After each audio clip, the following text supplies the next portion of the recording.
Hello everyone, welcome to my YouTube channel. I hope ನಿಮಗೆಲ್ಲ ನನ್ನ videos ಇಷ್ಟ ಆಗುತ್ತೆ ಅಂತ ಅಂದ್ಕೊಂಡಿದ್ದೀನಿ. ನನ್ನ ವೀಡಿಯೋಸ್ ಎಲ್ಲ ಇಷ್ಟ ಆದರೆ ನನ್ನ ವೀಡಿಯೋಸ್ನೆಲ್ಲ ಲೈಕ್ ಮಾಡಿ, ಹಾಗೆ ನನ್ನ ಚಾನಲ್ನ ಸಬ್ಸ್ಕ್ರೈಬ್ ಮಾಡಿ. ನಾನಿವತ್ತು ಮಶ್ರೂಮ್ ಬಿರಿಯಾನಿ ಮಾಡೋಣ ಅಂತ ಅಂದ್ಕೊಂಡಿದ್ದೀನಿ. ಬನ್ನಿ ಅದರ ರೆಸಿಪಿನ ನಿಮ್ಮ ಜೊತೆನೂ ಶೇರ್ ಮಾಡ್ತೀನಿ. ನಾನಿಲ್ಲಿ 1 ಪ್ಯಾಕೆಟ್ ಆಗಷ್ಟು ಮಶ್ರೂಮ್ನ ತಗೊಂಡಿದ್ದೀನಿ ಮಶ್ರೂಮ್ ಬಿರಿಯಾನಿ ಮಾಡೋಕ್ಕೆ. ನನ್ನ ಚಾನಲ್ನ ಲೈಕ್ ಮಾಡೋದು ಮತ್ತು ಸಬ್ಸ್ಕ್ರೈಬ್ ಮಾಡೋದನ್ನು ಮರಿಬೇಡಿ. ಬನ್ನಿ ಹೇಗೆ ಮಾಡೋದು ಅಂತ ನೋಡೋಣ. ನಾನಿಲ್ಲೊಂದು ಮಿಕ್ಸಿ ಜಾರ್ಗೆ 1 ಹಿಡಿಯಾಗಷ್ಟು ಕೊತ್ತಂಬರಿ ಸೊಪ್ಪು, 1 ಹಿಡಿಯಾಗಷ್ಟು ಪುದೀನ ಸೊಪ್ಪು ಹಾಕ್ಕೊಂಡಿದ್ದೀನಿ. ಅದಕ್ಕೆ ಒಂದು 4 ಹಸಿಮೆಣಸಿನ್ಕಾಯಿ ಹಾಕ್ಕೊಂಡಿದ್ದೀನಿ, 2 ಗೆಡ್ಡೆ ಆಗಷ್ಟು ಬೆಳ್ಳುಳ್ಳಿ ಹಾಕ್ಕೊಂಡಿದ್ದೀನಿ, 1 ಇಂಚಾಗಷ್ಟು ಶುಂಠಿ ಹಾಕ್ಕೊಂಡಿದ್ದೀನಿ.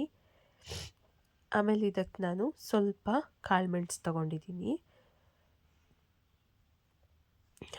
ಇಷ್ಟನ್ನು ಹಾಕ್ಕೊಂಡು 1-2 ಲವಂಗ, 1 ಇಂಚಾಗಷ್ಟು ಚಕ್ಕೆ ಹಾಕ್ಕೊಂಡಿದ್ದೀನಿ. ಆಮೇಲೆ ಒಂದು ಸ್ವಲ್ಪ ಕಾಯಿ ತುರಿ ಹಾಕ್ಕೊಂಡಿದ್ದೀನಿ.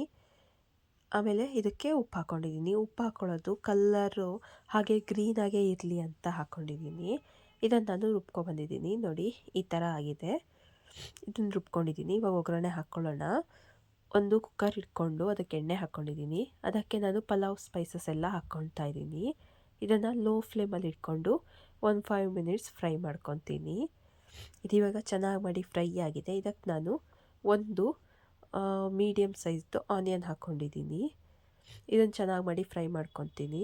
ಆನಿಯನ್ ಕಲ್ಲರು ರೆಡ್ ಆಗಬೇಕು, ಅಲ್ಲಿ ತನಕ ನಾನು ಚೆನ್ನಾಗಿ ಮಾಡಿ ಫ್ರೈ ಮಾಡ್ಕೊತೀನಿ. ನಾನು ಇದನ್ನು ಲೋ ಫ್ಲೇಮಲ್ಲಿ ಇಟ್ಕೊಂಡೆ ಫ್ರೈ ಮಾಡಿಕೊಂಡೆ. ಇವಾಗ ನಾನು ಒಂದು ಟೊಮ್ಯಾಟೊನ ಹೆಚ್ಚಿ ಹಾಕ್ಕೊಂಡಿದ್ದೀನಿ. ಇದಕ್ಕೆ ಸ್ವಲ್ಪ ಉಪ್ಪು ಹಾಕ್ಕೊಂಡು ಬೇಯಿಸ್ಕೊಂಡ್ರೆ ಚೆನ್ನಾಗಿ ಮಾಡಿ ಫ್ರೈ ಆಗುತ್ತೆ. ನಾನಿಲ್ಲಿ ಟೊಮ್ಯಾಟೊನ ಚೆನ್ನಾಗಿ ಮಾಡಿ ಸ್ಮ್ಯಾಶ್ ಆಗೋ ತನಕ ಫ್ರೈ ಮಾಡ್ಕೊತೀನಿ. ನೋಡಿ ಇಲ್ಲಿ ಚೆನ್ನಾಗಿ ಮಾಡಿ ಫ್ರೈ ಆಗ್ತಾಯಿದೆ. ನಾನು ಇದನ್ನು ಚೆನ್ನಾಗಿ ಮಾಡಿ ಫ್ರೈ ಮಾಡ್ಕೊತಾ ಇದ್ದೀನಿ. ನಾನು ಇಲ್ಲಿ ಲೋ ಫ್ಲೇಮಲ್ಲೇ ಇಟ್ಕೊಂಡಿದ್ದೀನಿ. ಇವಾಗ ಇದು ಚೆನ್ನಾಗಿ ಫ್ರೈ ಆಗಿದೆ. ಇವಾಗ ನಾವು ರುಬ್ಬಿಟ್ಟಿಟ್ಕೊಂಡಿರೋ ಗ್ರೀನ್ ಮಸಾಲೆನ ಇದಕ್ಕೆ ಹಾಕ್ಕೊಳ್ಳೋಣ. ಗ್ರೀನ್ ಮಸಾಲೆ ಹಾಕ್ಕೊಂಡು ಇದನ್ನು ಚೆನ್ನಾಗಿ ಮಾಡಿ ಕುದಿಸ್ಕೋಬೇಕು. ಇದು ಸುತ್ತ ಎಣ್ಣೆ ಬಿಡುತ್ತೆ, ಅಲ್ಲಿ ತನಕ ಇದನ್ನು ಫ್ರೈ ಮಾಡ್ಕೊಳ್ಳೋಣ. ನಾನು ಇಲ್ಲಿ ಮೀಡಿಯಮ್ ಫ್ಲೇಮಲ್ಲಿ ಇಟ್ಕೊಂಡು ಇದನ್ನು ಫ್ರೈ ಮಾಡ್ಕೊತಾ ಇದ್ದೀನಿ. ನೋಡಿ ಎಷ್ಟು ಚೆನ್ನಾಗಿ ಫ್ರೈ ಆಗ್ತಿದೆ. ಸ್ಮೆಲ್ ಅಂತೂ ತುಂಬ ಚೆನ್ನಾಗಿ ಬರ್ತಾಯಿತ್ತು. ಇದೀಗ ಫ್ರೈ ಆಗ್ತಾ ಇದೆ. ನೋಡಿ ಚೆನ್ನಾಗಿ ಮಾಡಿ ಫ್ರೈ ಆಗ್ತಾ ಇದೆ. ಇದನ್ನು ಹೀಗೆ ನಾನು ಫ್ರೈ ಮಾಡ್ಕೊತೀನಿ. ನಾವು ಪೀಸ್ ಮೈಂಡಿಂದ ಅಡುಗೆ ಮಾಡಿದ್ರೆ ಇದೆಯಲ್ಲ, ಅಡುಗೆ ನಿಜವಾಗ್ಲೂ ತುಂಬ ಚೆನ್ನಾಗಿ ಬರುತ್ತೆ. ಇದಕ್ಕೆ ನಾನು ಸ್ವಲ್ಪ ಅರಿಶಿನ ಪುಡಿ ಹಾಗೆ ಒಂದು ಅರ್ಧ ಟೀ ಸ್ಪೂನ್ ಆಗಷ್ಟು ಗರಂ ಮಸಾಲೆನ ಸೇರಿಸ್ಕೊಂಡಿದ್ದೀನಿ. ಗರಂ ಮಸಾಲೆನ ಸೇರಿಸ್ಕೊಂಡು ಇದನ್ನು ಚೆನ್ನಾಗಿ ಮಾಡಿ ಮಿಕ್ಸ್ ಕೊಟ್ಕೊತೀನಿ. ಇಲ್ಲಿ ನೋಡಿ ಇದು ಸುತ್ತ ಎಣ್ಣೆ ಎಲ್ಲ ಬಿಟ್ಕೊಂಡು ಚೆನ್ನಾಗಿ ಫ್ರೈ ಆಗ್ತಾ ಇದೆ. ಇವಾಗ ಇದು ನೋಡಿ ಇವಾಗ ಚೆನ್ನಾಗಿ ಫ್ರೈ ಆಗಿದೆ, ಎಣ್ಣೆ ಎಲ್ಲ ಬಿಟ್ಕೊಂಡಿದೆ. ಇವಾಗ ಇದೆಲ್ಲ ಎಣ್ಣೆ ಎಲ್ಲ ಬಿಟ್ಕೊಂಡು ಚೆನ್ನಾಗಿ ಸ್ಮೆಲ್ಲೆಲ್ಲ ಬರ್ತಾಯಿದೆ. ಇವಾಗ ನಾನು ಇದಕ್ಕೆ 1 ಬ್ಯಾಗ್ ಆಗಷ್ಟು ಅಣಬೆನ ಹಾಕ್ತಾಯಿದ್ದೀನಿ. ಅದರ ಮೇಲ್ಗಡೆದೆಲ್ಲ ಸಿಪ್ಪೆ ತೆಗೆದು ಚೆನ್ನಾಗಿ ಮಾಡಿ ಕ್ಲೀನ್ ಮಾಡಿ ಇಟ್ಕೊಂಡಿದ್ದೆ. ಇದನ್ನು ಹಾಕಿಬಿಟ್ಟು ನಾನು ಚೆನ್ನಾಗಿ ಮಾಡಿ ಮಿಕ್ಸ್ ಕೊಟ್ಕೊಂಡು ಒಂದು 5 ನಿಮಿಷ ಫ್ರೈ ಆಗ್ಲಿಕ್ಕೆ ಬಿಡ್ತೀನಿ. ಆ ಮಸಾಲೆ ಎಲ್ಲ ಅಣಬೆಗೆ ಹಿಡಿಬೇಕು, ಅಲ್ಲಿ ತನಕ ಅದನ್ನು ಚೆನ್ನಾಗಿ ಫ್ರೈ ಮಾಡಿದ್ದೀನಿ. ಇದು ಇವಾಗ ಆಗಿದೆ. ಇದಕ್ಕೆ ನಾನು 1 ಗ್ಲಾಸ್ ಆಗಷ್ಟು ಅಕ್ಕಿನ ಮೊದಲೇ ನೆನೆಸಿಟ್ಟಿದ್ದೆ ತೊಳೆದು, ಅದನ್ನು ಇವಾಗ ಇದಕ್ಕೆ ಸೇರಿಸ್ಕೊತಾ ಇದ್ದೀನಿ. ಇವಾಗ ಇದನ್ನು ಚೆನ್ನಾಗಿ ಮಾಡಿ ಮಿಕ್ಸ್ ಮಾಡಿ ಒಂದು 5 ನಿಮಿಷ 2 ನಿಮಿಷ ಚೆನ್ನಾಗಿ ಮಾಡಿ ಬೇಯಿಸ್ಕೊತೀನಿ. ಇದೊಂದು 2 ನಿಮಿಷ ಚೆನ್ನಾಗಿ ಹಾಗೆ ಮಸಾಲೆಯಲ್ಲಿ ಫ್ರೈ ಆದ್ರ ಮೇಲೆ ಇದಕ್ಕೆ ನಾನು ನೀರು ಹಾಕ್ಕೊತೀನಿ.